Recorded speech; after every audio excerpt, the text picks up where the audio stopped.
parle. Chaque jour, Charles et Carole vous présentent la leçon de l'école du sabbat.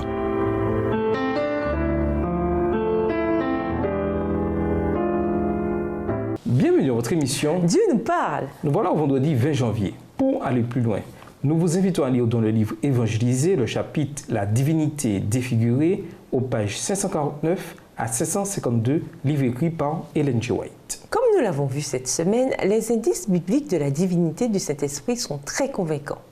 Le Saint-Esprit est Dieu. Mais n'oublions pas, quand on pense au Saint-Esprit, nous avons affaire à un mystère divin. Nous le répétons, de la même manière que nous ne pouvons pas pleinement expliquer Dieu et sa nature, nous devons résister à la tentation de faire de notre compréhension humaine la norme de notre conception de Dieu.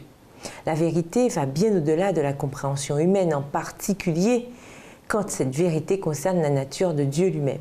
En même temps, la foi en la divinité du Saint-Esprit signifie davantage que simplement accepter l'enseignement de la Trinité. Cela suppose de faire confiance à l'œuvre de salut de Dieu, commandée par le Père et accomplie par l'intermédiaire du Fils par la puissance de l'Esprit. Il n'est pas essentiel pour nous d'être capables de définir exactement ce qu'est le Saint-Esprit. La nature du Saint-Esprit est un mystère. Les hommes ne peuvent l'expliquer parce que le Seigneur ne le leur a pas révélé. D'aucuns, au vu fantaisiste, peuvent rapprocher des passages de l'Écriture et les interpréter à la manière humaine. Mais l'acceptation de ces vues ne fortifiera pas l'Église. À l'égard de tels mystères qui demeurent trop profonds pour l'entendement humain, le silence est d'or. À méditer. Le philosophe autrichien Ludwig Wittgenstein a écrit un jour « Ce qui est indicible doit être passé sous silence ». Bien que ce contexte soit assez différent de ce qu'Ellen G. White a écrit ci-dessus, le principe est le même. Autrement dit, pourquoi vaut-il mieux garder le silence sur les aspects de Dieu et des vérités spirituelles qui n'ont pas été révélées par l'inspiration? Parfois, il peut être utile de réfléchir à une position théologique en posant la question « Que perdrions-nous si la proposition était fausse ?» Par exemple, que perdrions-nous si Christ n'était pas divin? Concernant le Saint-Esprit, réfléchissez à la question suivante. Que perdrions-nous si le Saint-Esprit n'était pas pleinement Dieu? Comme nous dit la citation suivante à un niveau pratique, le Saint-Esprit, qui doit nous remplir, n'est pas quelque vague influence ou force mystique.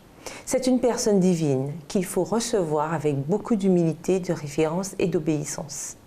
Par conséquent, la question n'est pas tellement d'avoir davantage de lui, mais que lui est davantage de nous. Oui, en effet, qu'il est tout de nous.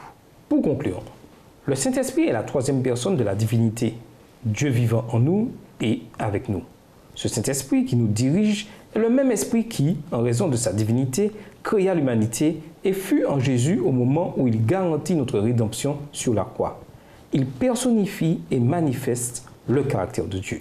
Le Saint-Esprit est un don par lequel Dieu nous révèle des choses inconnues. Le consolateur promis par Jésus dirige nos pensées, influence nos actes, intercède en notre faveur et couvre nos faiblesses, nous rendant ainsi capables d'exercer une sainte influence sur ceux avec qui nous entrons en contact.